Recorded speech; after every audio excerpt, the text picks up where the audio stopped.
अगर मैं आपसे कहूं कि हमारे सोलर सिस्टम में मौजूद ग्रहों के अलावा भी कुछ ऐसे प्लैनेट्स हैं जो हमारे पृथ्वी ग्रह से काफी मिलते जुलते हैं, तो क्या आप इस बात को मान लेंगे?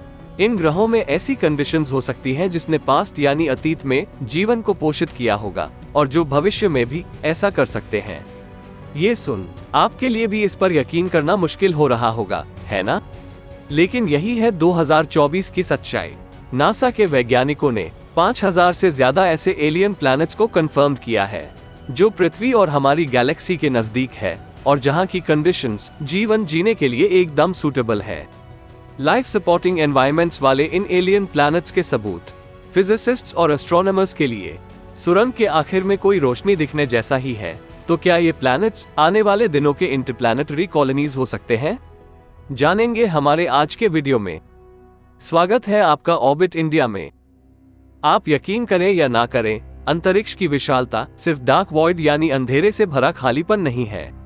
हमारे सोलर सिस्टम और मिल्की वे के अंदर अरबों रहने लायक ग्रह मौजूद हैं, जबकि कुछ ऐसे आइडेंटिफाइड प्लैनेट्स भी हैं जो हमसे हजारों प्रकाश वर्ष दूर हैं, जो आउटर स्पेस में घूम रहे हैं। वहीं कुछ ऐसे भी हैं जो पृथ्वी के बेहद करीब हैं। एस्ट्रोनॉमिकल क्षेत्र में इन फ्री फ्लोटिंग प्लैनेट्स को एक्सोप्लैनेट, एक्स्ट्रा सोलर ग्रह या दुष्ट ग्रह कहा जाता है।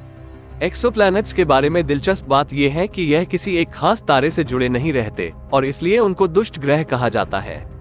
एक्स्ट्रासोलर प्लैनेट का पहला सबूत 1917 में सामने आया, जिसकी कंफर्मेशन 1992 में हुई। इसके बाद साल 1988 में एक अलग ग्रह का पता चला, जिसकी कंफर्मेशन 2003 में हुई। और अब साल 2024 तक 4136 प्लैनेटरी सिस्टम्स में 5573 कंफर्म्ड एक्सोप्लैनेट्स हैं, जिनमें से 889 सिस्टम्स ऐसे हैं जिसमें एक से ज्यादा ग्रह हैं। एक्सोप्लैनेट की खोज का कैलकुलेटिव प्रूफ हमारी गैलेक्सी के मुकाबले छोटे क्षेत्र के लिए किया गया है। यहाँ इस बात का ध्यान रहे कि छोटे का मतलब उन छोटे ग्रहों के बीच ये गिनती करके किया गया है जो हमारे सौर मंडल के हजारों प्रकाश वर्ष के अंदर आते हैं। नासा के टेस्ट ने अंतरिक्ष के हैबिटेबल जोन में ऐसे हजारों एक्स्ट्रासोलर प्लैनेट्स की खोज में खास रोल निभाया है। इनको सर्कमस्टेलर हैबिटेबल जोन या गोल्डीलॉक्स जोन के रूप में भी जाना जाता है। यह एक तारे के चारों ओर ऑर्बिट का रेंज है, जिसके अंदर एक ग्रह की सतह लिक्विड वाटर को सपोर्ट कर सकती है। हाल ही में टेस्ट के डेटा का इस्तेमाल करके वैज्ञानिकों ने पृथ्वी के आकार की एक दुनिया की पहचान की, जिसे टॉय 700E नाम से जाना जाता है, जो अपने तारे के हैबिटेबल जोन के अंदर ऑर्बिट कर रही है।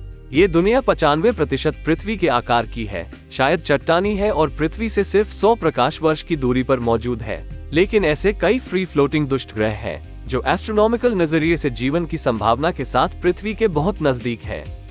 इनमें सबसे पहला जो हमारे पास है वो है GJ1061d। ये पृथ्वी के सबसे नजदीक हैबिटेबल प्लैनेट्स में से एक है, जो हेरोलॉजियम के सदर्न कॉन्स्टेलेशन में सिर्फ 12 प्रकाश वर्ष की दूरी पर मौजूद है। ये दुष्ट ग्रह अपने मूल लाल बौने तारे के डिफाइंड हैबिटेबल जोन के अंदर परिक्रमा करता है और पृथ्वी से कम 64% ज्यादा बड़ा है।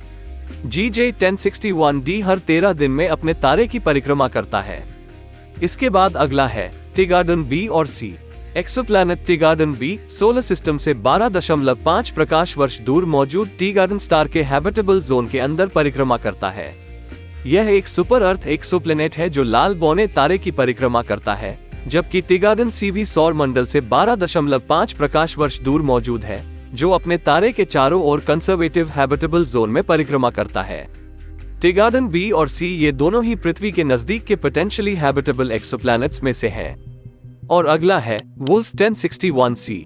यह एक्सोप्लैनेट ओफिचस कॉन्स्टेलेशन में लाल बौने तारे वुल्फ 1061c के हैबिटेबल जोन के अंदर परिक्रमा कर रहा है, जो पृथ्वी से लगभग 14.1 प्रकाश वर्ष की दूरी पर है। 2015 में इसकी खोज के वक्त ये पृथ्वी का सबसे नजदीक का पोटेंशियली हैबिटेबल एक्सोप्लैनेट था। हालांकि तब से वो स्टेटस अब बदल गया है।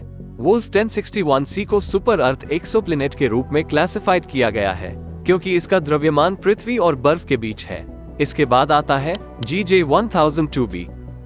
इसे ग्लिसे 1002b के रूप में भी जाना जाता है।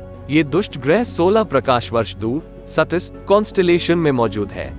इस एक्सोप्लैनेट का अर्थ सिमिलैरिटी इंडेक्स 86% है, यानी यह 86% तक पृथ्वी से मिलता जुलता है और यह अपने मूल तारे के हैबिटेबल जोन में मौजूद है। GJ1002b का न्यूनतम द्रव्यमान 1.08 पृथ्वी के द्रव्यमान जितना है और अनुमान है कि इसकी त्रिज्या पृथ्वी की त्रिज्या का 1.03 गुना है। हालांकि प्रॉक्सिमा सेंटोरी भी पृथ्वी का सबसे नजदीकी एक्सोप्लैनेट है जो अपने तारे के हैबिटेबल जोन में पाया जाता है, जो कि सिर्फ 4 प्रकाश वर्ष दूर मौजूद है। इसकी हैबिटेबिलिटी अब भी बहस का मुद्दा है। यह एक्सोप्लैनेट एक्सट्रीम अल्ट्रावायलेट रेडिएशन के कांटेक्ट में है। साथ ही एक प्रकाश वर्ष करीब 6 ट्रिलियन मील के बराबर होता है, इसलिए इतनी बड़ी दूरी का सफर करने के लिए हमारी अभी की तकनीक को कुछ ज्यादा एडवांस करने की जरूरत होगी। हालांकि ये सब पृथ्वी के सबसे नजदीक के हैबिटेबल एक्सोप्लैनेट्स में से कुछ हैं, लेकिन वहाँ लाखों और भी एक्सोप्लैनेट्स हैं जो उनके ढूंढे जाने का इंतजार कर रहे हैं। इन सब के बीच हमें जेम्स वेब स्पेस टेलीस्कोप को थैंक्स कहना चाहिए, जिसकी वजह से एक्सोप्लैनेट की खोज और उसकी गहराई से स्टडी के साथ जीवन की संभावना का पता लगाना आसान हो गया है।